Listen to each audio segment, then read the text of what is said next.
Olá, minha gente, estamos aqui de volta para mais uma aula de metodologia do estudo e da pesquisa. A coisa está começando a ficar um pouco mais séria agora. Não que nas aulas anteriores não fossem, mas como que uma subida de uma escada, os níveis de grau de complexidade vão aumentando no decorrer que nós vamos adentrando na disciplina. As aulas que nós tivemos anteriormente vão servir de subsídios, de chave de leitura para a aula que nós vamos iniciar exatamente agora. Porque agora nós vamos entrar na cerne do conteúdo da universidade, que é a pesquisa científica, que está relacionada a ideias, realidades e verdade. Ideias, realidade e verdade. Então nós temos alguns objetivos bem interessantes na aula de hoje. Espero que você goste e acompanhe.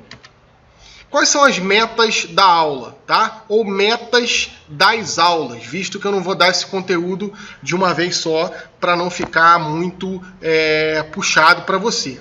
Basicamente, é apresentar a construção do conhecimento científico, evidenciando método e metodologia e pesquisa científica, tá? Então, como na verdade se dá a construção do conhecimento, como eu, de certa forma, consigo exaurir uma temática. Claro que isso é muito complicado, você exaurir um tema, você pegar um tema e saber tudo sobre aquele tema. É muito difícil isso. Talvez nunca consigamos exaurir totalmente uma temática que, de repente, nós nos dedicamos a vida inteira. Mas é possível construir um conhecimento sobre aquilo que se pesquisa. Então, para isso, nós precisamos de algumas dicas, de alguns instrumentos para verdadeiramente entrar no que é o conhecimento científico. Então, os objetivos basicamente são esses. Eu espero que após o estudo desses conteúdos, você seja capaz de, tá? Exemplificar o conceito de metodologia científica. O que é metodologia científica? Tá? Lembro para vocês que eu disse lá na primeira aula, metodologia científica não é só colocar as coisas nas normas da BNT. Não é simplesmente colocar times 12, espaçamento 1,5 entre as linhas. Não, isso é norma metodológica. É diferente de metodologia científica. Tá? Isso é norma de apresentação de trabalho acadêmico. A metodologia científica é a maneira com que você vai pesquisar algo. E isso, se você aprende, você é capaz de pesquisar sobre todo ou qualquer temática. Porque, de certa maneira, você encontrou o caminho, o como encontrar aquela realidade. Tá? Identificar o uso do método em pesquisa. Tá? E a gente vai falar um pouco o que é pesquisa quantitativa, o que é pesquisa qualitativa, quais são os tipos de pesquisa. Aplicar o conceito de método a um exemplo prático de pesquisa. Tá? Então, por exemplo, eu tenho um exemplo prático. Eu estou pesquisando sobre a vida de São Paulo. Tá? Agora eu estou pesquisando sobre a vida de São Paulo. Então, o que eu preciso encontrar? Quais são os traços que eu preciso rascunhar para verdadeiramente conseguir entrar no âmago dessa temática, entrar na cerne dessa temática. Então vamos lá. A partir destas aulas, poderemos esboçar algumas ideias do que pretendemos fazer na nossa vida acadêmica, na nossa vida cotidiana, seguindo os princípios de que vem a ser ciência, conhecimento científico, senso comum. Isso que nós vimos lá na aula anterior, tá? Ou na primeira aula desse bloco, dessa temática. Partindo da teoria do conhecimento, pensemos em estruturas capazes de organizar os nossos pensamentos, criando objetivos e metas capazes de formular pesquisa na área de saber escolhida. Então, por exemplo, você está fazendo engenharia e eu quero pesquisar sobre o concreto armado. Como fazer isso? De que forma? Quais as perguntas que devem ser feitas para que você consiga totalmente entrar nessa temática, tá? A primeira discussão que vamos estabelecer será o princípio das ideias, que fomentarão a análise da realidade do objeto a ser pesquisado posteriormente. E aí sim, nós vamos utilizar a metodologia científica para a construção da investigação científica. Tá? Vamos lá. Isso é muito interessante. Tá? Sempre quando eu chego nessa parte das aulas, ou chego nessa temática, isso causa muito estranhamento, porque às vezes as pessoas passam pelas palavras e às vezes não olham para as palavras com um pouco mais de cuidado. Né? Basicamente, como se iniciam as nossas ideias? Já parou um pouco para pensar nisso? Como é que você tem uma ideia? Tá? Vamos lá. Ideia.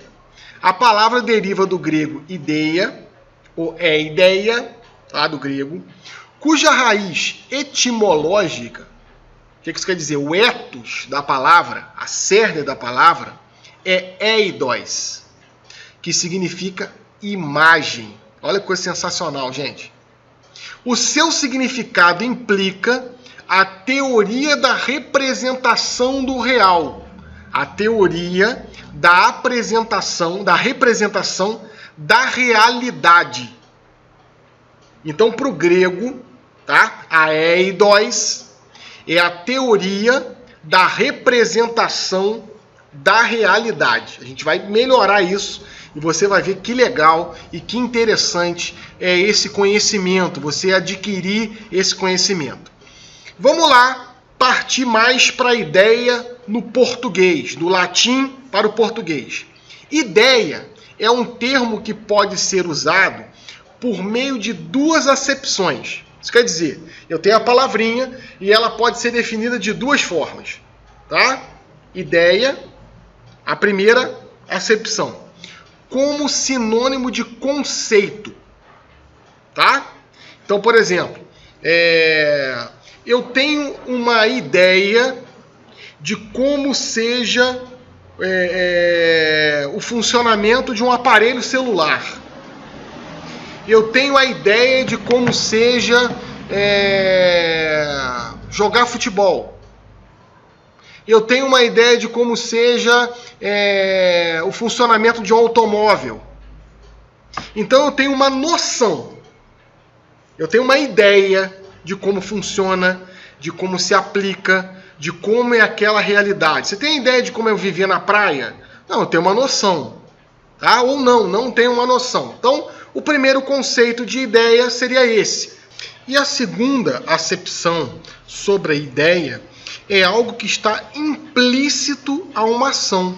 Então, por exemplo, eu tive a ideia de fazer um brigadeiro. À noite, caindo, deu aquela vontade de fazer um brigadeiro, imaginei o brigadeiro, sei o que é o brigadeiro, já vi o brigadeiro, já comi o brigadeiro, sei como faz, tenho uma ideia de executar isso e faço o brigadeiro. Olha que coisa interessante. Né? Nesse sentido, o ser humano tem várias maneiras de aprender, organizar e representar a realidade, gerando com isso os conhecimentos. Então, por exemplo, eu tenho uma acepção de algo, empreendo algo, e isso vai gerando as ideias que vão, no futuro, gerar os conhecimentos. E é por isso que nós temos uma gama diversa de tipos de conhecimentos, como o conhecimento filosófico, o conhecimento da arte, da religião, da ciência, e podemos dizer que existem graus de conhecimento em relação às ideias. Então, por exemplo, vamos colocar, meu filho tem 13 anos.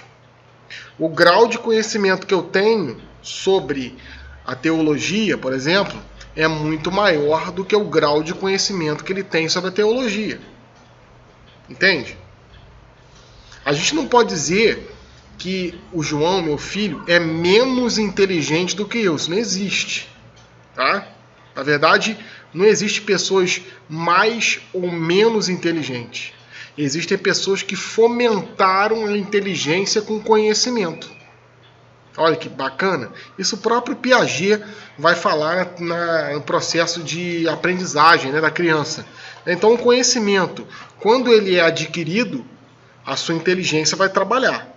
Quando o conhecimento não é adquirido, por algum motivo, por alguma circunstância, tá? A inteligência fica como que parada.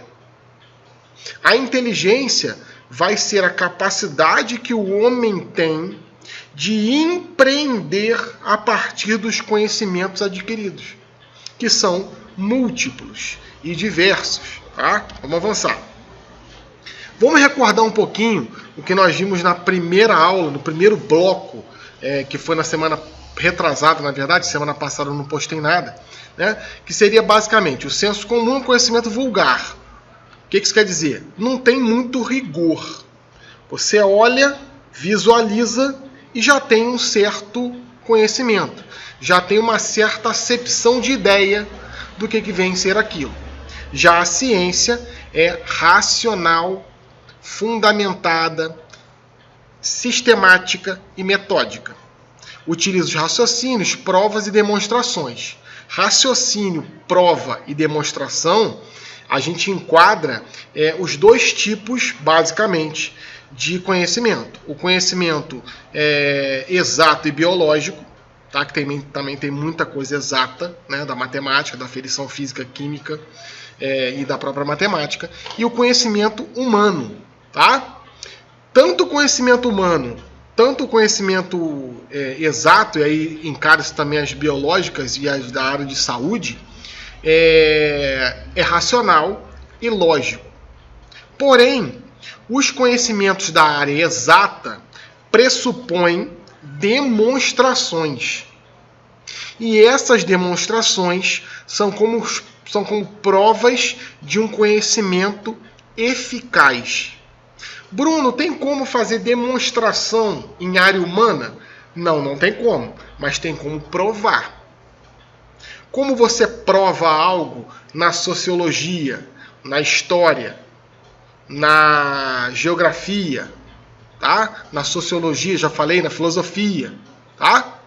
Através da lógica, do rigor lógico da pesquisa, tá? E, como eu disse, tem os processos metodológicos próprios para explicar os fenômenos naturais, como a física, tá? Ou sociais, como a história, como a filosofia e como a própria sociologia. As ideias podem surgir de qualquer observação da realidade. Eu observei a realidade, vi um problema e quero solucionar aquilo, tá? Partindo sempre de um senso comum ou vulgar.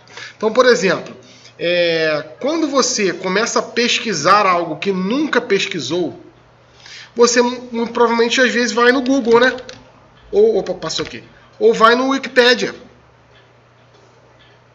Você tem uma informação sobre aquilo e não conhecimento. A informação é o primeiro relance, é o primeiro olhar, é o primeiro enamoramento sobre aquela temática. Às vezes, quando você pesquisa algo e aquilo não te encanta, vai ficar apenas no senso comum. Não é ruim você ficar apenas no senso comum.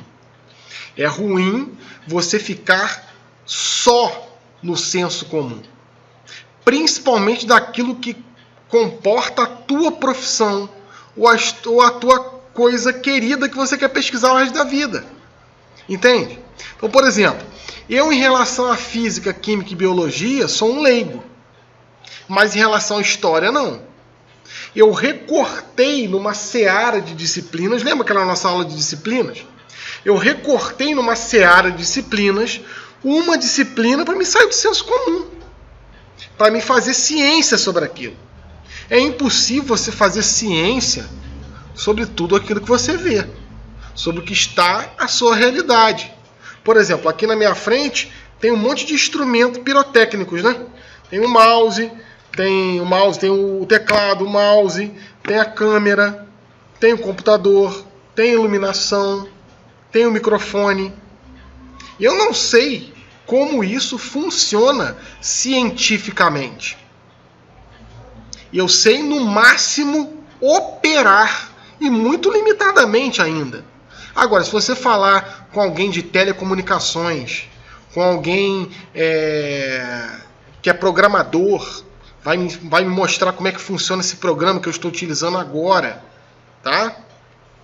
Vai ter um conhecimento científico. Eu não, eu quero um conhecimento de senso comum. Tem coisas, meus amigos e minhas amigas, que você vai olhar e não vai querer ter o conhecimento científico. Você quer ficar na superficialidade. Isso é normal. Ficar no âmbito superficial. Isso faz parte. Agora, o que você não pode é estar fazendo uma faculdade de engenharia e não querer entender a engenharia toda. Não querer entender a engenharia de uma maneira esmiuçada. Claro que ninguém hoje entende a engenharia dessa forma. É interessante você olhar para as ciências biológicas, para as ciências médicas e fazer um recorte para a ciência que você está estudando agora. Hoje não existe mais um médico que é clínico geral, que vai cuidar do dedo mindinho do pé esquerdo até o fio de cabelo. Não, ele vai cuidar de uma parte específica. E isso é bom. Por quê? Porque ele vai saber de tudo sobre aquela parte específica. Eu sou professor de história, já me apresentei para vocês. Às vezes, quando eu vou dar aula no ensino médio ou no ensino fundamental, e geralmente no ensino fundamental que é assim, e o supervisor pedagógico, a diretora me apresenta, esse aqui é o professor Bruno Tamancoldi, ele vai dar aula para vocês de história geral. Meu Deus do céu! Será que isso é possível? Dar aula de história geral? Do Egito pré-dinástico à pandemia? Será que eu tenho todo esse conteúdo? Claro que nós temos instrumentos, livros didáticos, eu sei onde está todo esse conteúdo, mas saber cientificamente todo esse conteúdo é muito complicado, eu recorto a história. Olha, gosto muito de história da Idade Média, gosto muito de história do cristianismo, então você recorta. Tá? Assim, o conhecimento ele fica muito mais científico, ele fica muito mais específico ainda, quando você tem essa capacidade de recortar. Claro, se você está assistindo essa aula numa graduação, numa licenciatura, qual o objetivo de uma graduação? Qual o objetivo de uma licenciatura? Te dar um panorama geral daquilo. Quando você for para a pós-graduação, para o mestrado e para o doutorado, você vai recortar mais ainda e mais ainda. É interessante a diferença entre os alunos, né? Se você pega um aluno do ensino médio, ele acha que sabe todas as coisas. Se você pega um aluno do ensino superior, ele tem certeza que sabe todas as coisas. Agora, se você pega um aluno do mestrado, ele já começa a duvidar se sabe alguma coisa.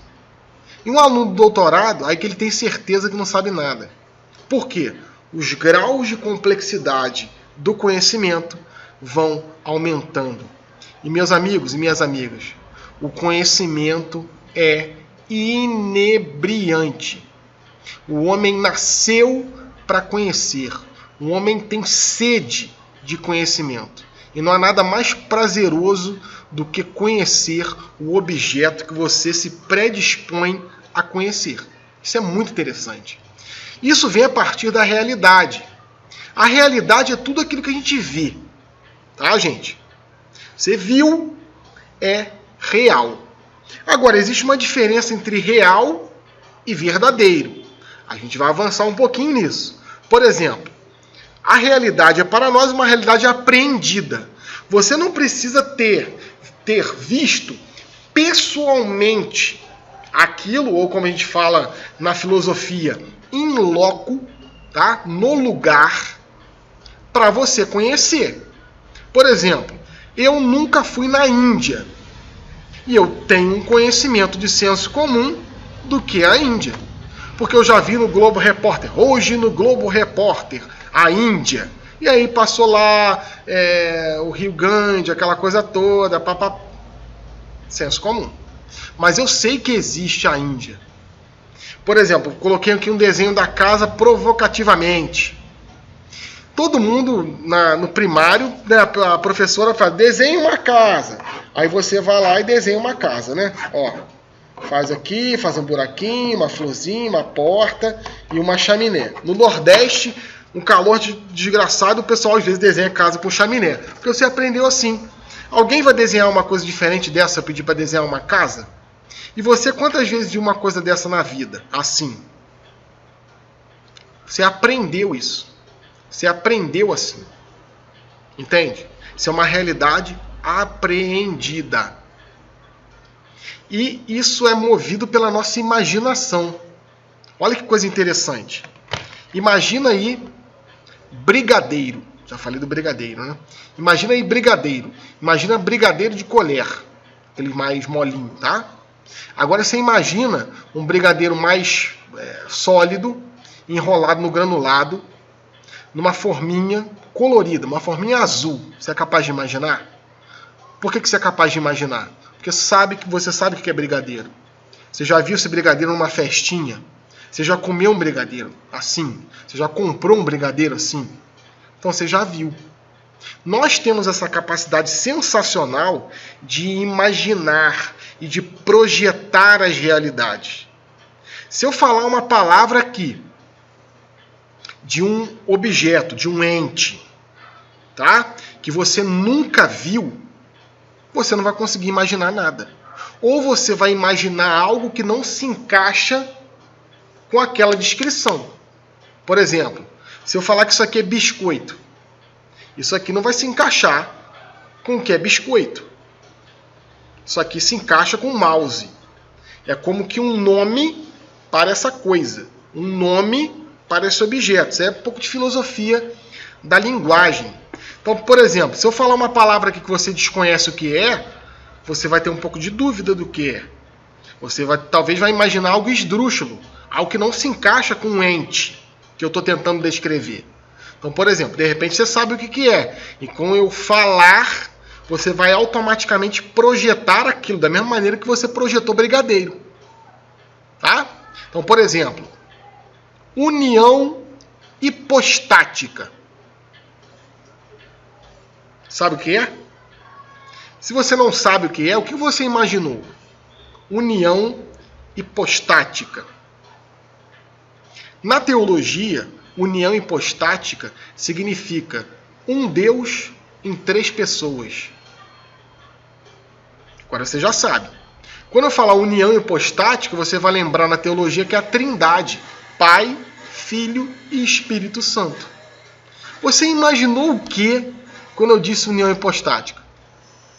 Por exemplo, quando eu estou dando aula para engenharia, eu costumo brincar com a palavrinha virabrequim. Quem sabe o que é um virabrequim? Virabrequim é de comer, é de usar, é de calçar. Você imaginou o quê? Virabrequim é a peça do carro, do motor do carro.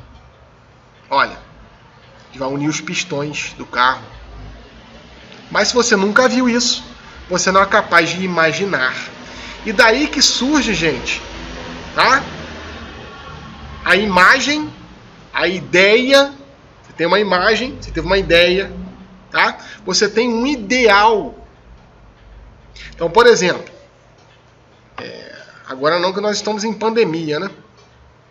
Esse vídeo foi gravado agora em outubro de 2020. Talvez você esteja vendo esse vídeo um pouco mais além, mas nós não estamos ainda vacinados contra a Covid-19. E vamos pensar que daqui a 1 mês, 2 meses começa a vacina e o Bruno, muito feliz por ter sido vacinado, convida os amigos vacinados para virem em sua casa fazer um churrasco. Olha que interessante. Você quer um churrasco, você tem imagem do churrasco, você já viu um churrasco, você sabe o que tem um churrasco, e você projeta um churrasco ideal, perfeito, tá? O que é o ideal? Ideal é alguma coisa que eu já vi, só que eu não tenho ainda. Olha que coisa sensacional. Então, por exemplo, qual que é o teu ideal? O meu ideal é ser professor. O meu ideal é ser um engenheiro. O meu ideal é ser piloto de Fórmula 1, piloto de avião. Meu ideal é ser um militar. Meu ideal é ser um político. Olha, você viu aquilo, você gostou e você quer para cima, você não tem ainda. Claro, gente, é muito interessante que às vezes no concretizar de um ideal que você projeta, isso quer dizer, eu tenho o sonho de ser professor. Você se matricula na faculdade. E aí você vai para a realidade. Muitas vezes você vai mudar, porque você tinha uma imagem romântica do que era ser professor. Quando você vai para a realidade, às vezes aquela realidade não te apetece. Você não quer mais aquilo. Assim é na engenharia, assim é na psicologia, assim são nas ciências. Você tem uma realidade, às vezes, que foi construída por alguém. Um pré-conceito. Uma pessoa projetou uma realidade para você que, na verdade, é uma realidade ficcional. Já viu quando alguém fala assim, olha, fulano de tal é uma pessoa muito difícil. E cuidado com fulano de tal, porque ele é uma pessoa muito séria, ele é rabugento. E aí, às vezes, você vai conhecer essa pessoa e não é nada daquilo. Por quê? Porque talvez a realidade que a pessoa projetou é uma realidade que não é ficcional. Ou ao contrário, né? Ó, fulano de tal é muito gente boa, pô, bacana, e você chega lá, a pessoa é um pouco mais difícil de lidar. E aí você vai para a realidade. Por isso, gente, que a experiência, tá? Tato, o contato, vai te dando uma expertise, uma experiência sobre várias realidades. Isso é muito interessante. Claro que a apreensão é sempre um ponto de vista. Você vai olhar, vai verificar. A realidade para nós é a realidade conhecida, apresentada, apreendida, e não a realidade em si mesmo. A realidade mesmo apreendida, ela é multidimensional, como eu disse, ou seja, possui múltiplas facetas. Nem sempre todas são apreendidas por nós, como eu disse. É impossível você saber todas as realidades. Quando nos deparamos com um problema, buscamos imediatamente o conceito da verdade escrito nele. Ou seja, qual a verdade? Ou melhor, ela existe? Na criação do problema fica a indagação. É então impossível chegar à verdade? A verdade, gente, sobre qualquer objeto de pesquisa, existe. E ela está escrita no objeto. Então, por exemplo, vamos fazer uma pesquisa sobre o Bruno. Quem é o Bruno? O Bruno é o professor. Só que isso é uma faceta do Bruno. Isso é uma realidade do Bruno. O Bruno é multidimensional. O Bruno é esposa, é pai, é flamenguista. Tá? Uma série de coisas. Gosta de jogar sinuca. Tá? Gosta de fazer churrasco. E outras coisas. No âmbito católico, no âmbito social, religioso, psicossomático. Tá? O Bruno tem alguma doença? O Bruno sofre alguma moléstia? Ele tem dor de cabeça? Ele fraturou o tornozelo jogando bola? Fraturei. Aos poucos você vai conhecendo aquela realidade que simplesmente você vê. Eu sou muito mais do que um professor e você é muito mais do que um aluno. Agora, isso pressupõe o quê? Pesquisa, observação. Tá? Se você quer conhecer uma pessoa, como é que você faz para conhecer uma pessoa? Oi, tudo bem? Tudo bem. Quantos anos você tem? Você mora onde? O que você faz para viver? Você vem sempre aqui? Não é assim? Assim é também nos temas que você quer pesquisar totalmente. Eu quero saber tudo sobre o funcionamento de um carro. Então você vai por partes, conhecendo a parte elétrica, a parte hidráulica, a parte mecânica. Né? Então você vai destrinchando. A verdade existe no objeto. É impossível chegar à verdade? Não, não é impossível. Agora, a verdade total talvez seja muito mais complicado. Tá? Nós vamos nos aproximando da verdade. Assim, quando um profissional se aproxima totalmente, não, né? Mas quando um profissional se aproxima mais da verdade, ele vai ser um excelente profissional. Quando uma pessoa se aproxima menos da verdade sobre aquele objeto, a gente pode dizer que aquela pessoa está iniciando o processo de pesquisa. Tá? E aí, como eu disse, na verdade, a qualidade própria das coisas, o verdadeiro está nas próprias coisas. Tá? A verdade sobre o Bruno está no Bruno. Você precisa, então, fazer uma pesquisa sobre aquilo. Então, resumindo, tá? A realidade é aquilo que se vê. A verdade está dentro da realidade. Se você ficar apenas na realidade, você vai ter um tipo de conhecimento, que é um conhecimento muitas vezes de senso comum. Agora, Para você conhecer o objeto que você está estudando, você tem que entrar na realidade. E aí você vai contemplar verdadeiramente aquilo que você está estudando na cerne da questão. Por isso, gente, vale muito a pena estudar. Vale muito a pena bater de frente com aquilo que você está olhando pela primeira vez e se interessou. E você ficou enamorado pelaquilo. E você ficou apaixonado, apaixonada por aquilo. Estude, porque o conhecimento jamais decepciona. E a gente vai ficando por aqui. Um forte abraço e até a próxima.